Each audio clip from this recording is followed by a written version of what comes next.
છોટાઉદેપુર જિલ્લામાં બોડેલી તાલુકાના લુણાતરા ગામે રસ્તા ઉપર પાણી ફરી વળ્યા। નેશનલ હાઈવે નંબર 56ની કામગીરીની પહેલા વરસાદમાં પુલ ખુલી। નસવાડીથી બોડેલી 28 કિલોમીટરનું નેશનલ હાઈવેની કામગીરી 1300 કરોડના ખર્ચે ચાલી રહી છે અને નેશનલ હાઈવેમાં રોડ પહોળો કરવા માટે માટી પુરાણ કરાયા બાદ પાણી ભરાતા લુણાતરા જવાનો મુખ્ય રસ્તા ઉપર પાણી ભરાતા પાણી નિકાલ કરવા માંગ।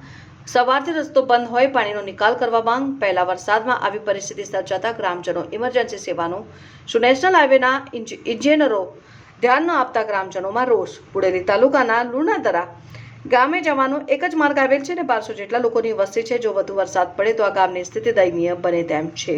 રિપોર્ટર ચિરાગ ગુપ્તા, છોટાઉદેપુર। આ અમારું લુણાદરા સુકી વસાહત છે અને જૂનું ગામ લુણાદરા અને સિયાદરા જવા માટેનો રસ્તો છે। હાલ હમણાં અમારા સ્કૂલમાં બેન આવ્યા એક્ટિવા લઈને, તો અહીંયા એક્ટિવા સરકી નહીં થઈ, તો બેનને જવા માટે બી તકલીફ પડી પાણી ભરાતું। પહેલાં પાણી એટલું બધું નહોતું ભરાતું, જ્યારે રસ્તાનું પૂરણ થયું એમાં પાણીનું રોકાણ થઈ ગયું છે। એ અવર જવર બહુ તકલીફ પડે છે અને પહેલો વરસાદ છે। વધારે વરસાદ પડે તો વધારે પાણી ભરાય તો પછી તકલીફ બધાને આવવાની। અને કોઈ બીમાર થઈ હોય 108 મંગાવીએ તો 108 જઈ શકે એવી હાલત નહીં, પાણી ભરાય છે। એ અમારી માંગ। શું માંગ તમારી? અમારી એ માંગ છે કે પાણીની નિકાલ કરી આપે અમને સાઈડમાં, તો બહુ સારી વાત છે। કેમ કે અમારા અહીંયા કરીએ લુણાદરા જવા માટેનો રસ્તો છે, સિયાદરા માટે અને લુણાદરા સુકી વસાહત, એટલે કુલ વસ્તી અમારી 1200 થી 1500ની વસ્તી છે।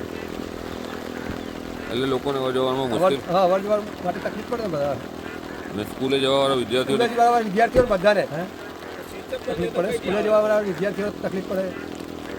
અને આલું કે પાણી વધારે ભરાય તો પછી તકલીફ પડે વધારે। એ અમારી માંગ છે કે સાઈડમાં પાણી પહેલાં નહોતું ભરાતું, જ્યારે આ પૂરણ થયું ત્યારે ભરાઈ જાય।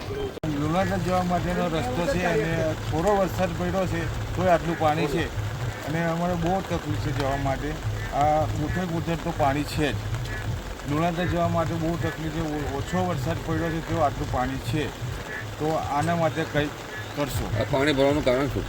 પાણી ભરાવાનું કારણ આ કે રોડ બન્યો છે અને આ કેનલ છે, આજુબાજુ રોડ છે એક બાજુ, એનો કોઈ તો નિકાલ તો થવો જ હોવો।